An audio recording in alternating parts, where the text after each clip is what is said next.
Hey folks, welcome back to the channel. Happy Cat Crypto here.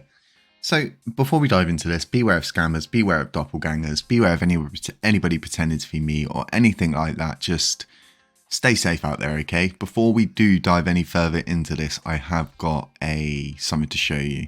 Where is it? Here we go. Okay, so me pop that in there. There we go. So there's a huge issue, and I had three recent kind of people message me and, you know, making all kinds of crazy threats and stuff, saying that I scam them out of money and stuff like that. I can't stress this enough, okay guys? The top one's real. You know it's real because my name's highlighted with a white oval kind of shape, and the bottom one's clearly fake. There's a phone number in it. I'm not going to text you. I don't have WhatsApp. I'm not going to do any of this stuff, okay? So just be careful. Beware of these scams, okay? This is real.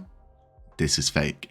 Once I hit 100k, if I ever hit 100k, you can get a verified tick added to this. But for now, this is what the legit me looks like. This is what the fake, you know, accounts look like. So stepping over quickly to the LUNAPunks. God, I'm getting all muddled up. So many different projects that I'm working on. LUNCPenguin's website.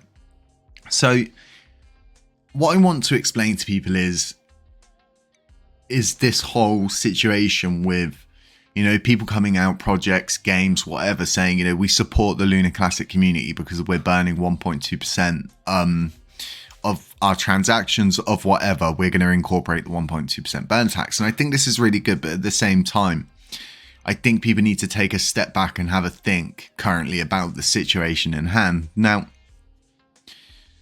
there's so much more to do than burning for projects now. Why? Because if they provide utility use cases, i.e. people using the coins, doing all sorts of stuff on the blockchain, because these projects, if they did use the blockchain's technology, right, then they'll create burns from their, you know, succession. They'll create burns from being successful for actually doing other stuff other than burning.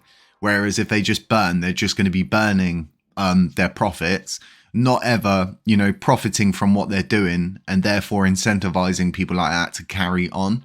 And a lot of projects, when they become successful, actually birth other projects, and new projects come from these, you know, projects that have been birthed, and more ideas come from that. But the point I'm trying to get across to you folks is if there was such a huge focus on utility use cases, the burning will come naturally because of the way we've implemented this burn tax. Now, I'm speaking to a couple of different projects who are saying, you know, that they're going to come on board with the LUNACLASSIC community. They're going to support, and they're saying, you know, we're just going to be burning 1.2%, but there's so much more for these projects to do. Especially if they're a metaverse, they can use LUNACLASSIC as a token in the metaverse, so to speak, or in these games. And there's so many different like use cases to be brought forward, but all of these projects, I would suggest to them to start thinking, you know, maybe we shouldn't burn, maybe we should possibly look for different ways to implement this coin, make use of the technology, and therefore create more transactions, more volume for the blockchain. And then in turn, the 1.2% burn tax will do what it does always. It will burn. And because these utility use case projects are providing, you know, volume, reasons for the coins to be used, they're creating burn events, and more burn events, the more successful they become, and the more successful these projects become. And I think this is kind of something that people are getting a little bit confused about. If everybody just decides to burn, right? So if we all just decide, right, we're all going to burn, no one's going to bother, you know, using the coin or anything like that, I guarantee this, it will just die because there's no use cases for anything. You know, people are just sitting and holding a bag, and that doesn't generate volume. It doesn't generate price movement. It's just as simple as that. Burning and holding a bag is not going to get us to where we need to be.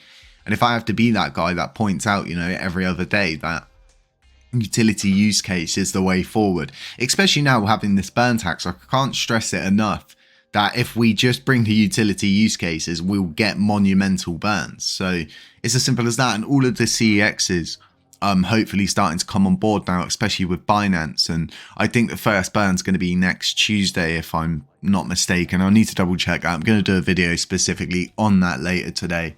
to, you know, explain to people exactly when the burns are going to be happening, dates, times. You know, if we can tell you what the weather's like, we'll tell you what the weather's like. But let's move over now to Terra Station. As you can see, there's been a little bit of a change. So I don't know what else has changed, but there has been updates. So like loads of different things work now when the tax fee on delegations has gone. Some of the other issues surrounding the burn tax have gone, which is really good to see that. And community pool's really building up. And the burn tax, like I said, has taken that #1 spot. And it was inevitable. You know, as long as we got this burn tax in play, it was inevitable unless, you know, something went dreadfully wrong. And it's lucky we've got a squeaky chair like myself. This chair is absolutely horrendous. I've oiled it as well. Doesn't do nothing. It's just plastic. Ugh. Anyway, with this whole repeg for USTC and making the burns faster, there's not enough information being let out. All we know is that there's a possible repeg coming in the future, but we don't know anything about it. The community's not actually been given the option to say, do you know what, why don't we just start a new coin? I don't understand what the biggest issues around starting a new coin would be. And like I said, I know a lot of my developers actually agree with what I'm saying on this front, because it's as simple as creating a new coin and binding it into the current coin that we're using. Whereas USTC's tied in with Duquan, it's tied in with TFL. We don't know who owns it. Like, we don't know who owns it. So how can we therefore go, you know, we're going to repeg this coin, we're going to do all these great things, but we don't know actually who owns it, who has the sole rights to USTC as an algorithmic stablecoin. And with a ban coming in on possible new algorithmic stablecoins, that would likely make USTC a very viable purchase for someone to get ahead of everything, figure out an algorithmic stablecoin route and move forward with it. So it's very interesting. But like I said, folks, utility use case, if we can find that, we really are going to be in this for the long run. And it's all about creating a sustainable future, not just for us, but for the next generation of crypto users. Very important, in my opinion, that we do stuff like that. And it's kind of like, you know, what we leave for our children kind of will help their future. And it's kind of the same with crypto. We need to make sure we're creating sustainability for this coin. We don't want to end up like every other coin out there on the market, pump, dump, and then the fad dies out, they move on to something else. And we'd see this all the time.